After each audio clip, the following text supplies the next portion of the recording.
نبی کائنات صلی اللہ علیہ وسلم کے اس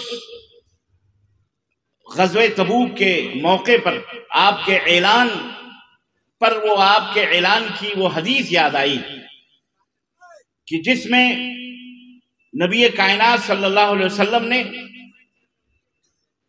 جو تنگیوں کا اور سخت مشکلات کا وقت تھا، ہتھیار، غلے، گھوڑے، بہت ساری چیزوں کی ضرورت تھی، اس وقت آپ صلی اللہ علیہ وسلم نے اعلان کیا کہ سب لوگ اپنے اپنے طاقت بھر جو کچھ بھی ہے حاضر کریں۔ مسجد نبوی کے اندر تشریف فرما ہے اور لوگ جوخ در جوخ جیسے آپ حضرات کو میں نے دیکھا، اور اس وقت جبکہ ابھی مولانا نے سونے کا ایک تمغہ دکھایا کہ کسی بہن نے اللہ کی راہ میں خرچ کیا، اللہ تعالیٰ اسے دنیا میں بھی اور جنت میں سونوں سے مالا مال کر دے، اور اللہ جن لوگوں نے بھی خرچ کیا اللہ تعالیٰ انہیں دنیا اور آخرت میں برکتیں ہی برکتیں عطا فرمائے۔ عزیزان محترم، نبی کائنات صلی اللہ علیہ وسلم کی خدمت میں سب لوگ حاضر ہو رہے ہیں اور خوب اللہ کی راہ میں صدقہ اور خیرات کر رہے ہیں۔ بعض لوگوں کا یہ کہنا ہے، ہمارے ہی طبقے علماء کا، کہ جی یہ کلیکشن کرنا، یہ چندہ کرنا، یہ تمام سب چیزیں یہ ایک کیا کہتے ہیں لوگوں نے دھندا بنایا ہوا ہے۔ میں کہتا ہوں یہ انتہائی احمقانہ باتیں ہیں، اور ان مولویوں کی سطحیت اور ان کی سطحی ذہنیت کے اوپر افسوس ہوتا ہے۔ قرآن کریم میں اللہ تبارک و تعالیٰ نے ارشاد فرمایا، اور ہم سب اس سورہ مبارکہ کو جانتے ہیں سورہ معون کے نام سے، ارأیت الذی یکذب بالدین فذلک الذی یدع الیتیم۔ اے میرے حبیب، اے میرے نبی، کیا آپ نے دیکھا نہیں ان لوگوں کو جو دین کو جھٹلاتے ہیں؟ دین کو جھٹلانے والے کون ہیں؟ فذلک الذی یدع الیتیم، پورا دین اسلام کو جھٹلانے والے وہ لوگ ہیں جو یتیموں کو دھکے دے کر کے باہر نکالتے ہیں، انہیں کھانا، پانی، کپڑا، لتا، یتیموں کی دیکھ بھال نہیں کرتے، اگر وہ مانگنے کے لیے آتے ہیں تو انہیں دھکے دے کر کے باہر کر دیتے، چلو یہاں سے، یدع الیتیم۔ فذلک الذی یدع الیتیم ولا یحض علی طعام المسکین۔ اللہ اکبر، یہ ہے نقطہ جو میں بیان کرنا چاہ رہا تھا، اور میں مبارکباد دیتا ہوں اپنے علماء کو کہ اللہ انہیں جزائے خیر دے۔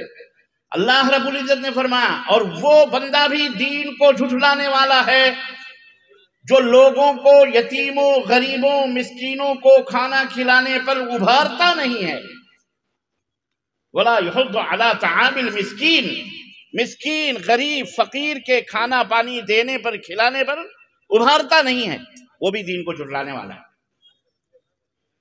یہ دیکھیں آپ، تو یہ جو کام ہے، خود نبی کائنات صلی اللہ علیہ وسلم جب کبھی اس طرح کا موقع آتا تھا تو صحابہ کو اکٹھا فرماتے تھے اور باقاعدہ انہیں ابھارتے تھے کہ اللہ کی راہ میں خرچ کرو۔ جیسے غزوہ تبوک کا یہ موقع، ایک موقع آیا کہ کچھ لوگ کمبل پہن کر کے آئے جن کے جسم سے پسینے کی بدبو آ رہی تھی، مسجد نبوی کے اندر بیٹھے، آپ صلی اللہ علیہ وسلم کا چہرہ فق ہو گیا، یعنی سرخ ہو گیا یہ منظر دیکھ کر۔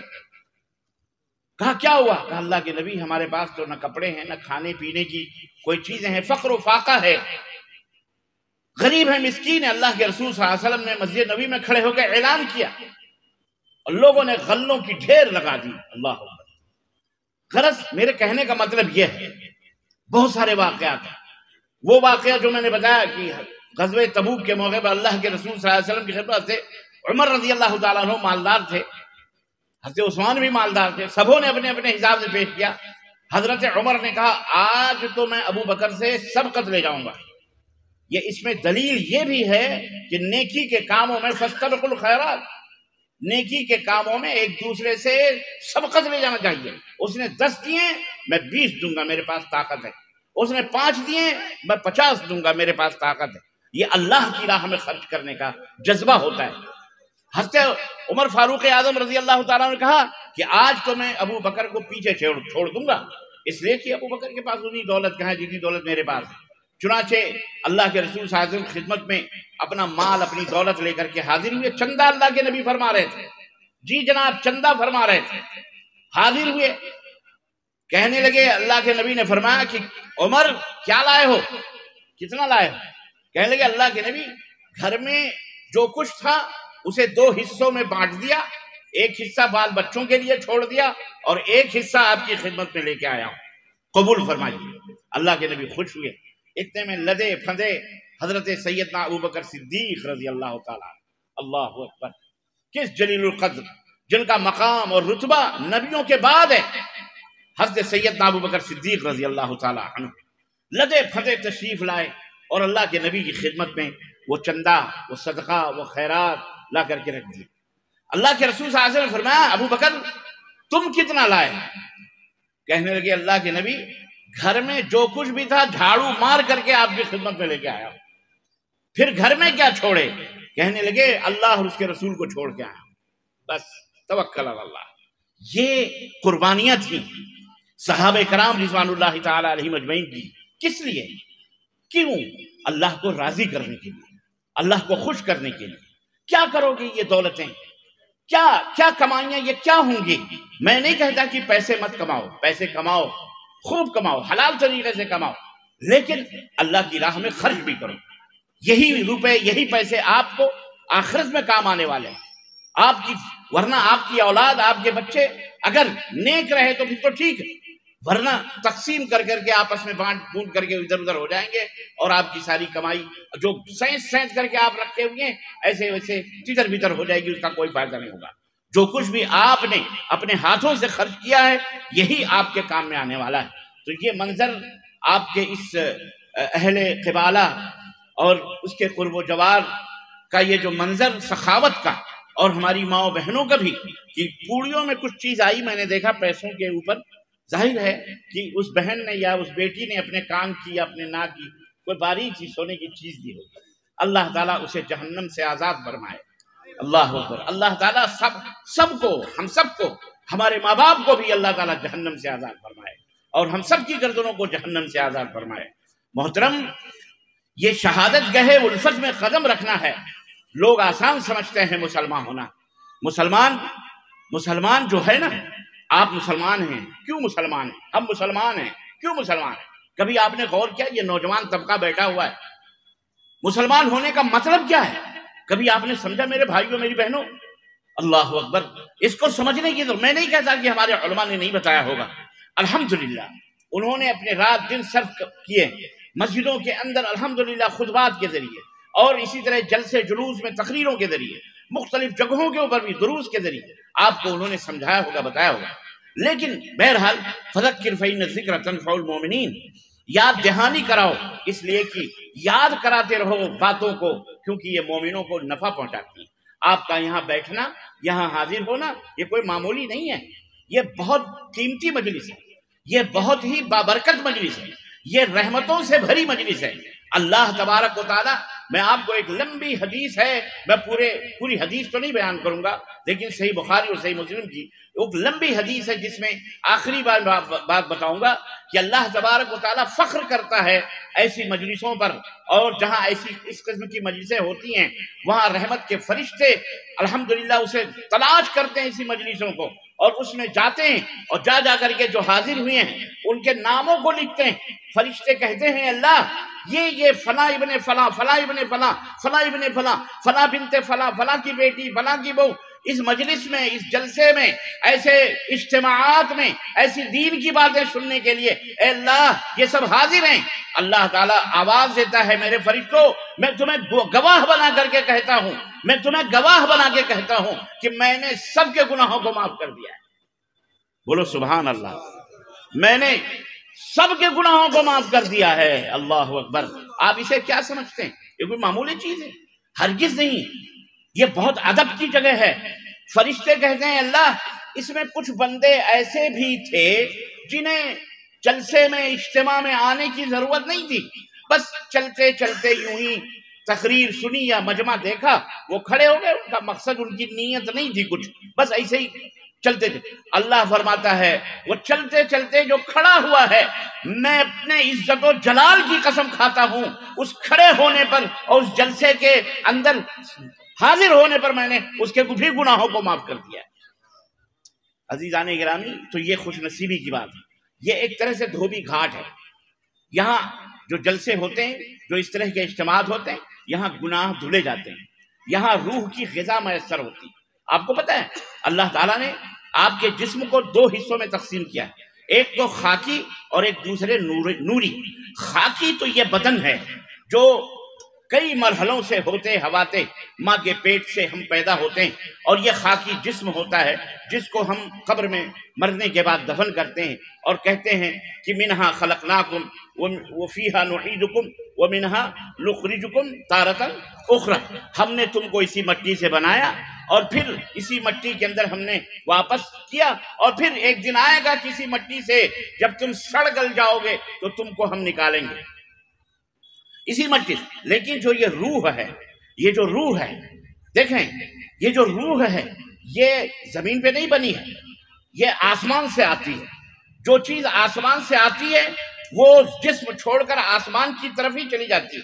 آدمی جب مرتا ہے تو آپ نے اکثر و بیشتر میت کو دیکھا ہوگا کہ روح نکلنے کے بعد اس کی آنکھ یوں کھل جاتی ہے یا کسی ایک طرف ٹک جاتی ہے، یا ان کی پلکیں جو ایک دم اٹھی بھی رہتی ہیں اور ایسے دیکھتے ہیں۔ اللہ کے رسول صلی اللہ علیہ وسلم فرماتے ہیں ایسا کیوں ہوتا ہے؟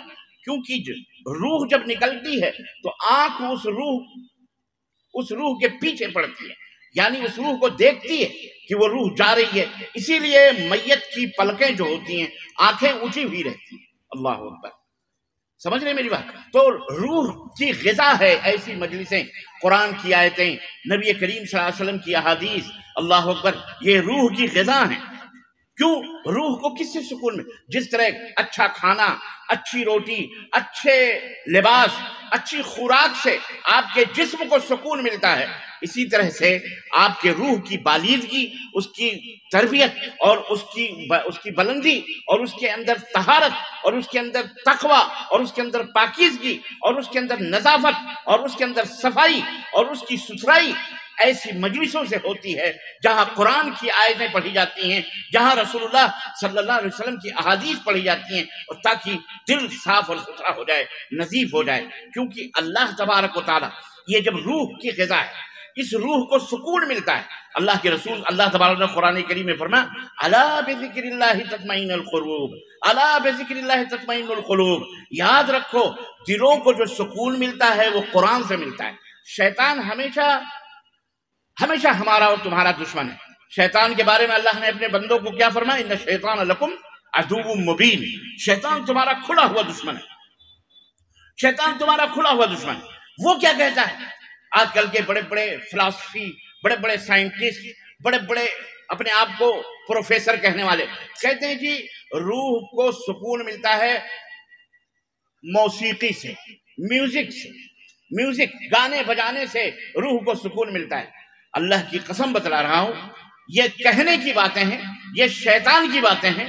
آپ ایک دفعہ نہیں، 10 دفعہ نہیں، 50 دفعہ، 100 دفعہ اگر مسلمان ہیں، مومن ہیں، اور اپنے روح کو سکون پہنچانے کے لیے اگر آپ جد و جہد کریں گانا سن کر، اللہ کی قسم آپ کا دل مطمئن نہیں ہو سکتا، نہیں ہو سکتا، نہیں ہو سکتا۔ البتہ اگر کوئی خوبصورت انداز میں، بہترین آواز میں قرآن کریم کی تلاوت کر رہا ہو، احادیث رسول صلی اللہ علیہ وسلم سنا رہا ہو، اللہ کے کلام کو پڑھ رہا ہو، دل آٹومیٹک اس کی طرف مائل ہو جاتا ہے اور سننے کے لیے کان کھڑے ہو جاتے ہیں، کیونکہ روح کو کنیکشن ملتا ہے اللہ کی آیتوں کو سن کر کے، اسے سکون ملتا ہے اور اسے اطمینان ملتا ہے۔ اس لیے میرے عزیزوں، ایسی مجلسوں کو برپا کرنا، ایسے اجتماعات کو بلانا، اور یہ ہزاروں کی تعداد میں آپ حضرات کا حاضر ہونا اپنے بچوں کے ساتھ، اپنے بال بچوں کے ساتھ، بزرگوں کے ساتھ، اور یہاں بیٹھنا، یہ بڑی خوش نصیبی کی بات ہے۔ بد نصیب ہے وہ لوگ بیچارے جو لوگ ادھر ادھر ادھر ادھر بازاروں میں گھوم رہے ہیں، یا یوں سمجھیے میلے ٹھیلے کی شکل میں کوئی کچھ خرید رہا ہے، کوئی کچھ خرید رہا ہے، لیکن بہرحال کوئی بات نہیں، اللہ تبارک تعالیٰ ان کے بھی گناہوں کو معاف فرمائے۔ بولو آمین، زور سے بولو۔ اللہ ان کے بھی خطاؤں کو معاف فرمائے۔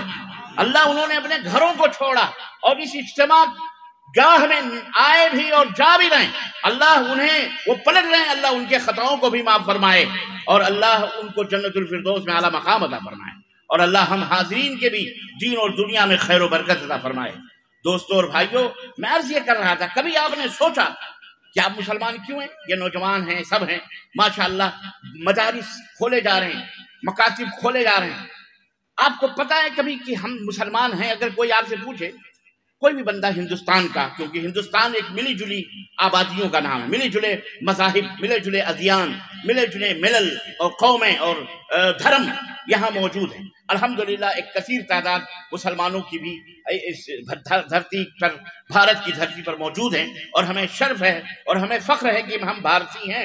الحمدللہ اس سرزمین پر اللہ نے ہمیں رکھا ہے، یہ ہماری مٹی ہے، اور اس مٹی سے محبت کرنا یہ ہماری فطری تقاضے، اور یوں سمجھ لیجیے کہ ضرورت بھی ہے۔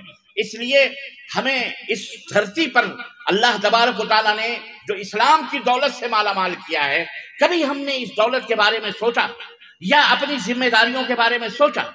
آخر ہم پیدا ہوئے یہی دھرتی پر، غیر مسلم بھی پیدا ہوئے ہیں، دوسرے دھرم کے لوگ بھی پیدا ہوئے ہیں۔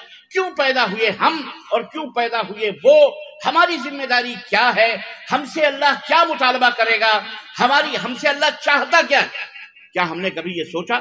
چاہے وہ مائیں بہنیں ہوں، چاہے آپ، یاد رکھو بحیثیت انسان، یا ایھا الناس انا خلقناکم من ذکر و انثی، اللہ تبارک تعالیٰ نے فرمایا کہ اے دنیا کے لوگوں، ہم نے تمہیں ایک مرد اور ایک عورت سے پیدا کیا ہے۔ اسی طرح سے اللہ رب العزت نے فرمایا یا ایھا الناس اتقوا ربکم الذی خلقکم من نفس واحدہ، اے سنسار کے باسیوں، اے دنیا کے لوگوں، ہم نے تمہیں ایک جان سے پیدا کیا ہے، ایک جان سے، وخلق منہا زوجہا، اور اسی نفس سے ہم نے اس کی بیوی کو بھی بنایا ہے، وبث منہما رجالا کثیرا ونساء، ہم نے انہی دونوں جانوں سے اس دنیا میں بہت سارے مردوں اور بہت ساری عورتوں کو پیدا کیا ہے۔ اللہ اکبر! یہ اللہ نے ہم کو پیدا کیا، اس دھرتی کا مالک بنایا۔ ہم کو پیدا کرنے سے پہلے رب ذوالجلال ارحم الراحمین، جو رحمتوں کا ساگر اور سمندر ہے، اللہ اکبر، اس نے یہ زمین، نرم نرم زمین بچھائی، اور اللہ نے وہ ہم کو آسمان کی چھت عطا فرمائی، ہمارے لیے نہریں بہائی، دریا بہائے، بارش برسائی، پہاڑ بنائے، ہمارے لیے قسم قسم کے میوے، پھل، فروٹ اور قسم قسم کے اناج انہی زمینوں سے پیدا کیے۔ اللہ رب العزت نے اپنی مکمل ذمہ داری جو اس کی ربوبیت کی ہے، رب ہونے کی ہے، پالن ہار ہونے کی ہے، اس وجہ سے وہ رب ہے، وہ پالن ہار ہے کہ وہ ہمیں کھانا دیتا ہے، وہ ہمیں پانی دیتا ہے، اس نے ہمیں پیدا کیا، اس نے ہمیں آنکھیں دی، اس نے ہمیں سننے کے لیے کان دیے، اس نے ہمیں بولنے کے لیے زبان دی، اس نے چلنے کے لیے پیر دیے، اس نے پکڑنے کے لیے ہاتھ دیے، اس نے سونگھنے کے لیے ناک عطا فرمائی، بہترین قد و قامت سے نوازا، ہمارے لیے دنیا کی ساری نعمتوں کو وسخر لکم الشمس والقمر، سورج اور چاند کو بھی ہمارا غلام بنایا اس نے۔ یہ تمام سب چیزیں اللہ تبارک و تعالیٰ نے ہمارے لیے پیدا کی۔ کیوں پیدا کی؟ ظاہر ہے ہماری آرام کے لیے، آسائش کے لیے۔ اب سوال یہ پیدا ہوتا ہے کہ یہ ساری چیزیں تو انسان کے لیے بنائی گئیں، تو انسان کس کے لیے بنایا گیا؟ انسان کو کیوں پیدا ہے؟ میرے نوجوان بھائیوں، میرے نوجوان بچوں، میرے بزرگوں، دیکھو نسلیں در نسل گزرتی جا رہی ہیں۔ اللہ کی قسم بڑا افسوس ہوتا ہے جب ہم اللہ اور اس کے رسول کے فرمان سے غافل اور جاہل ہیں۔ حالانکہ ہمارا دین اسلام جہالت کو مٹانے کے لیے آیا تھا، ہر قسم کی جہالت۔ بلکہ اگر قرآن آپ پڑھتے ہو تو جا کے دیکھو اور یہ پتہ لگاؤ کہ سب سے پہلا لفظ جو ہمارے اور آپ کے نبی پر آسمان سے اتارا گیا حضرت جبریل امین کے ذریعے سے، وہ لفظ کیا تھا غار حرا میں جو اللہ کے رسول کے اوپر اتارا گیا؟ اقرا۔ کیا تھا؟ اقرا۔ اقرا کا مطلب کیا ہے؟ پڑھو۔ یعنی اب تم ایک ایسی قوم بنانے والے ہو، ایک ایسی ملت کی ابتدا ہونے والی ہے، ایک ایسے قوم کا آغاز ہونے والا ہے، تم ایک انسانیت کے وہ رہبر اور رہنما بننے والے ہو۔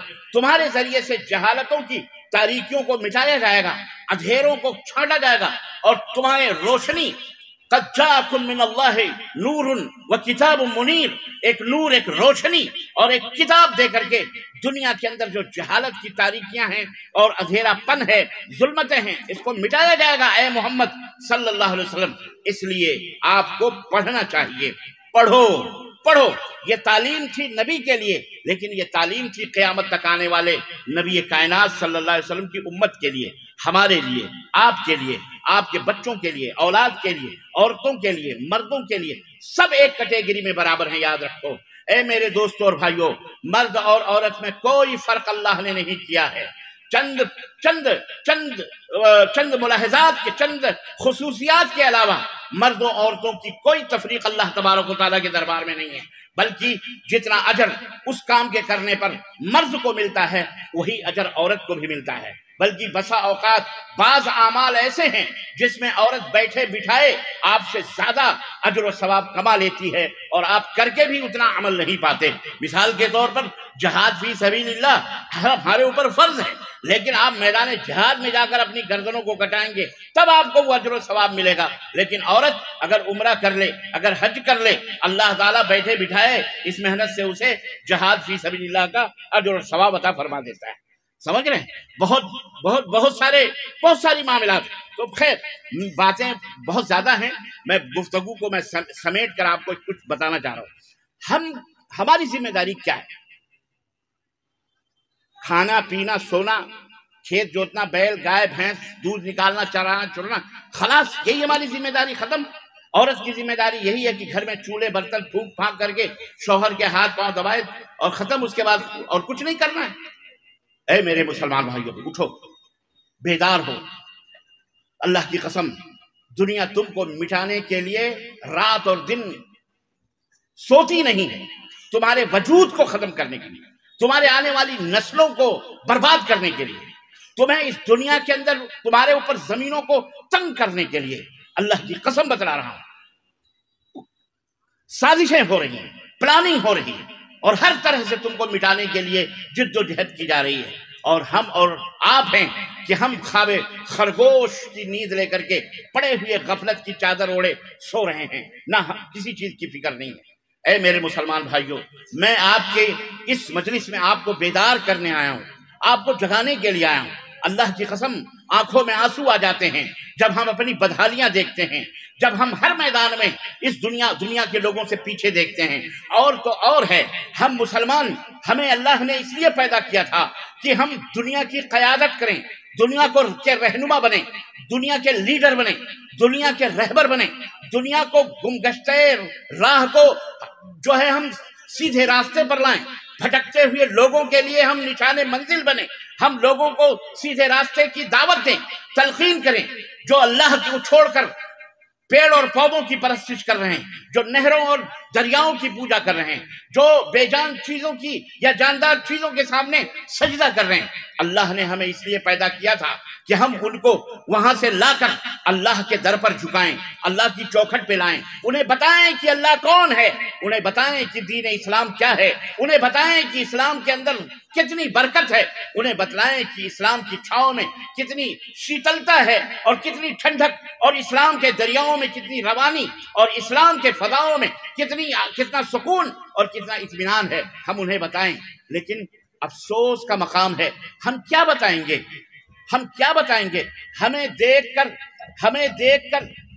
دیکھ کر وہ خود خط کا موضوع بھاپ لیتے ہیں، لفافہ دیکھ کر وہ خود ہم سمجھ جاتے ہیں کہ یہ مسلمان یہ کھوکھلا ہے، اس مسلمان کے اندر کوئی روحانیت نہیں ہے، اس مسلمان کے اندر کوئی پاور ہے ہی نہیں، اس لیے اس سے کیا ڈرنا، اس کو کیا ویلو دینا، اس کو کیا اہمیت دینا. اس لیے جہاں چاہا جب چاہا گھروں پر بلڈوزر چل رہے ہیں، گھروں کے اندر چھاپے ماریاں ہو رہی ہیں، نوجوانوں کو اٹھایا جا رہا ہے، روتے بلکتی ماں اور بہنوں کو گھروں کے اندر گھسیٹ کر باہر کر دیا جا رہا ہے.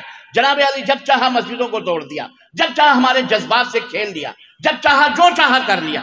اس طرح کی حرکتیں کر رہے ہیں. ہم کب تک سوتے رہیں گے؟ ہم کب تک اپنی وجود کی جنگ نہیں لڑیں گے؟ کب تک؟ آخر کب تک؟ ہمیں اس لیے اللہ تبارک تعالیٰ نے پیدا کیا. ہم ذمہ داری آپ کو بتا رہے ہیں. دیکھو